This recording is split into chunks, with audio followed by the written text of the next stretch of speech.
सप्ताह में जितने दिन होते हैं उन सारे दिनों के नाम अरबी में सीखेंगे। तो दोस्तों हम लोग स्टार्ट करते हैं जुम्मा से। जुम्मा को अरबी में जुम्मा ही कहा जाता है। जुम्मा ये नहीं जुम्मा, ये जुम्मा को जुम्मा कहा जाता है। ये भी बहुत आसान है, ये बहुत आसानी से याद भी हो जाएगा। शनिवार, शनिवार को अरबी में बोला जाता है सब्त। सब्त, या फिर ऐसे ही बोल सकते हैं आप अल सब्त। सब्त या अल सब्त का मतलब है शनिवार। रविवार को अरबी में बोला जाता है अहद। अहद, या फिर आप ऐसे बोल सकते हैं अल अहद।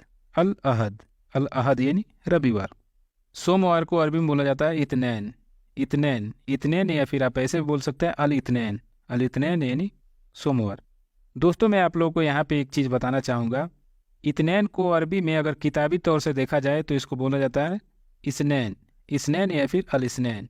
चूँकि मैं आप लोगों को पहले भी बता चुका हूँ कि हम लोग अरब कंट्री के लोकल लैंग्वेज सीख रहे हैं, इसलिए हम लोग किताबी चीज़ों पे नहीं जाएंगे। इसलिए इसनैन को इत्नैन पढ़ा जाता है, इत्नैन बोला जाता है। इसलिए हम लोग सोमवार को बोलेंगे इत्नैन या अल इत्नैन यानी सोमवार।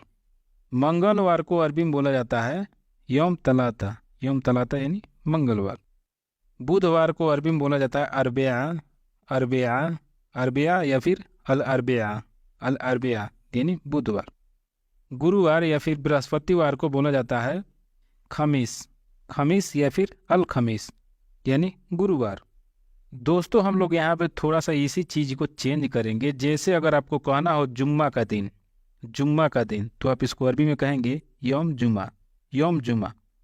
अगर आपको कहना हो शनिवार का दिन तो आप इसको अरबी में कहेंगे यौम सब्त। यौम सब्त, यौम अल सब्त यानी शनिवार। रविवार का दिन, रविवार का दिन अगर आपको कहना हो तो आप इसको अरबी में कहेंगे यौमल अलहद।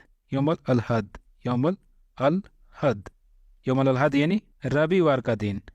अगर सोमवार का दिन अगर आपको कहना हो तो आप इसको अरबी में कहेंगे यौमल इत्नैन। यौमल इत्नैन, यौमल इत्नैन यानी सोमवार का दिन। अगर आपको कहना हो मंगलवार का दिन तो आप इसको अरबी में कहेंगे यौमल तलाता। यौमल तलाता, यौमल तलाता, या फिर ऐसे बोल सकते हैं यौमल तुलुत यानी मंगलवार का दिन। बुधवार का दिन अगर आपको कहना हो बुधवार का दिन तो आप इसको अरबी में कहेंगे यौमल अरबिया। यौमल अरबिया, यौमल अरबिया यानी बुधवार का दिन। अगर आपको कहना हो गुरुवार का दिन तो आप इसको अरबी में कहेंगे यौमल खमीस। यौमल खमीस, यौमल खमीस यानी गुरुवार का दिन। दोस्तों मैं आप लोगों को एक चीज़ बताना चाहूँगा। दिन का मतलब होता है यौम। यौम, यौम यानी दिन। अगर आपको एक दिन कहना हो तो आप इसको अरबी में कहेंगे वाहिद यौम। वाहिद यौम, वाहिद यौम यानी एक दिन। अगर आपको 2 दिन कहना हो तो आप इसको अरबी में कहेंगे योमेन।